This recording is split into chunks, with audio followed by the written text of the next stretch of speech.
If I could only have one barbecue sandwich for the rest of my life, this would definitely be it. To start off the preparation for our recipe today, we're waking up at 5:30 a.m. and we're gonna season our brisket with Killer Hog's TX Rub. Next, we're gonna get our Weber Smoky Mountain lit. I'm using lump charcoal today, and on top of the lump charcoal, we're gonna be using post oak and pecan chunks. Once the Weber Smoky Mountain gets up to temp, we're throwing our brisket on. We're going to use a water pan to protect that brisket. We're not gonna look at it for at least 4 hours.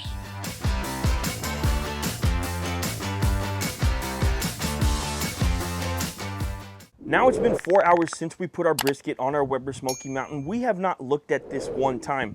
I don't care what the temperatures are on the Weber Smoky Mountain. That's why I put that water pan in there to protect this brisket just in case it ran a little bit too hot.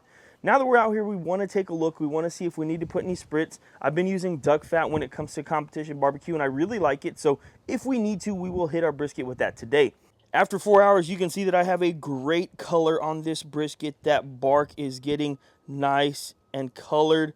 But what I'm looking for is fat render. So if you look quickly right here, how easy it is for me to poke that fat. And over here, it's not giving quite nearly as much. I want everything to start giving a little bit more. I want it to be squishier on the fat. So what I'm going to do is I'm going to get this duck fat and I'm going to hit this side right here where it looks like it might be getting a little dry. Other than that, it looks like there's pretty much a good amount of moisture on this brisket. I don't need to spritz it anymore, but I do want this to get covered. You can already hear the coals are crackling, so I don't want this to get out of control. Let's go ahead and put the lid back on. Now that we've seen how our brisket looks and everything's looking really nice, we can wait another hour just to see where this thing is at. I didn't take an internal temp on it. That fat is not where I want it yet. But once we get that fat rendered and I get all that moisture pushed out of the brisket, that's when we're going to start to wrap this. We are trying to build flavor. We are going to add some flavors to our wrap just to make a nice au jus in the end. Another hour later, this is exactly what our brisket is looking like. I can see that it is a deeper color here. And I definitely, oh, if you can come to this side, Sabrina, real quick, I want to show them this. If you look now, compared to before, you see how easy that fat is actually, that's very hot too.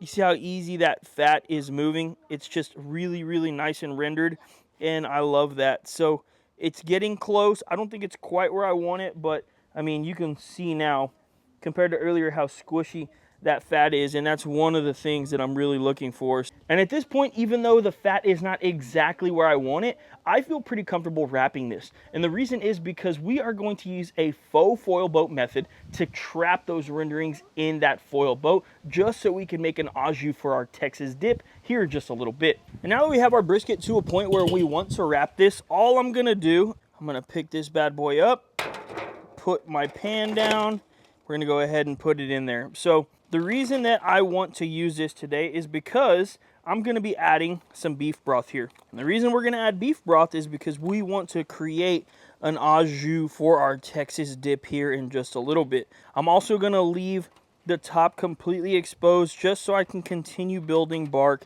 and I don't lose what I've built so far. I mean, I'm pouring the beef broth right over top and you can see that it's not taking any of my bark off for the most part. So we've done a really good job so far.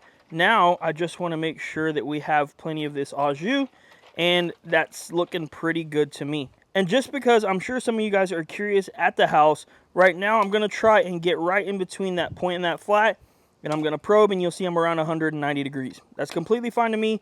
I want this to keep going. I want it to get nice and tender, and I want to make sure that I get plenty of flavor into this au jus. You can see over here in the point I'm around 195, so a little bit closer, but we're going to keep going until this thing is perfectly tender.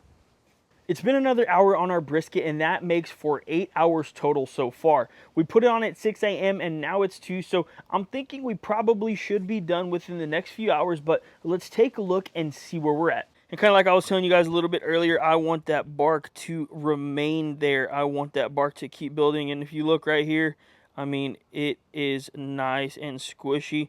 You can see that it almost doesn't instantly come back up. Nice and rendered fat there. So I'm going to go ahead and probe it one more time. Now, I will say the thing that I've noticed when it comes to barbecue in general is when you put it into a liquid, for whatever reason, it actually slows down the cooking process just a little bit. It's at 190. We only have around 10 or so degrees to go, and I don't think this is going to take much longer than an hour. I do want to show you guys what I'm looking for when it comes to probing this brisket. I'm going to use a thermopin that doesn't even work so I can show you guys and let you guys know what we're looking for. Temperature is a great guideline, but it has nothing to do with if this brisket is done or not. We'll be back in just a little bit to show you all of that. I told everybody I was going to use the thermopin that did not work, and that's exactly what you guys can see. So I open it up, it's not working, but I just want to feel this brisket. So you see if I go into the middle of that brisket, yeah, it's just absolutely like butter. Over here is the flat, that's going to be the leaner portion of the brisket, and you can see that it goes in like butter. And one of the things that I always try and tell people is, of course, look at that fat, how squishy it is. And if you guys are close up enough right here, as I pull this brisket out, it doesn't tug on this at all. So just one more time, put the probe in, pull it out. The brisket doesn't move at all. Sometimes if it's not quite there, you can put your probe in and then you'll pull up and the brisket will actually come up with the probe.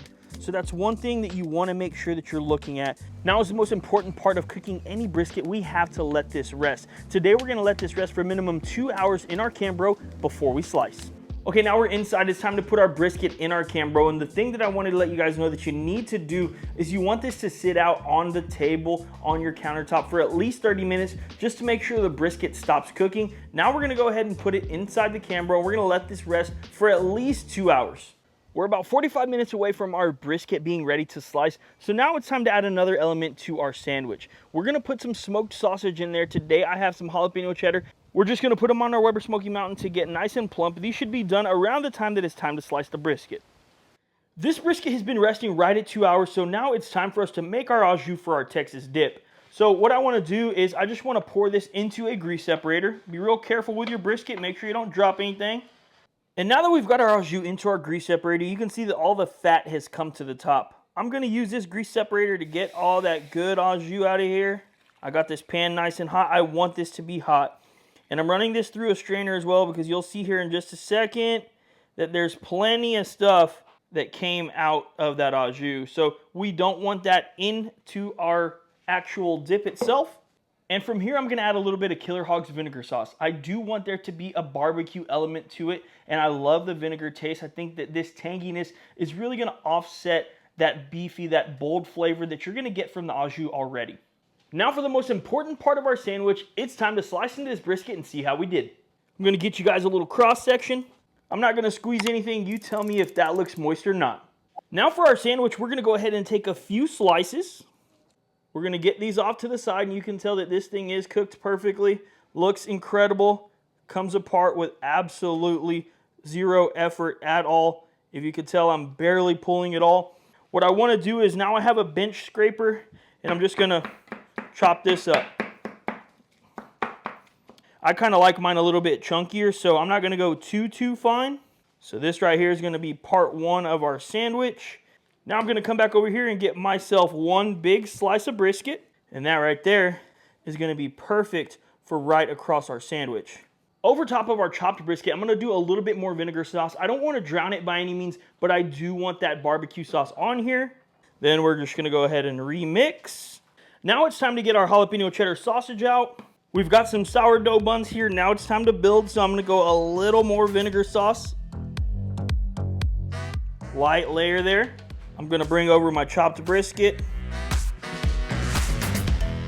Now I'm gonna come back over with some jalapeno cheese sausage. Now I've got a beautiful slice of brisket, you can see, nice and tender, super moist. I got some pickles. I like extra pickles. Then I'm gonna get some pickled jalapenos right on top. And Texas barbecue is not complete without some nice white onions. Last but not least, a little more vinegar sauce right over top.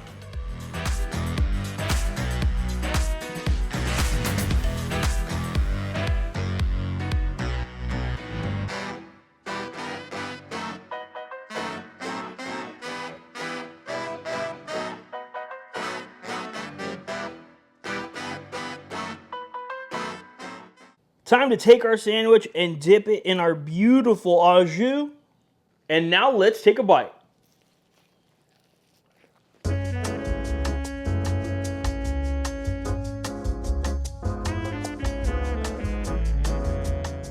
Oh man, 250 million out of 10. from the bottom of my heart and soul, baby. That is so good. That is so good. That reminds me of my childhood eating poor boys at Max, but we took it up a level with that beef broth, with those brisket drippings, with a little bit of that vinegar sauce. I can't even speak right now. I want to keep eating. It's time for us to eat this for dinner. Man, oh man, you guys got to try this one. Absolutely incredible. Smoke that brisket to perfection. Get some nice sausage, put some nice sauce in there. And this is the best barbecue sandwich that I've ever had. As always, we really appreciate you guys tuning into this video. Thanks. I'm gonna eat the rest of this. We'll see you on the next one.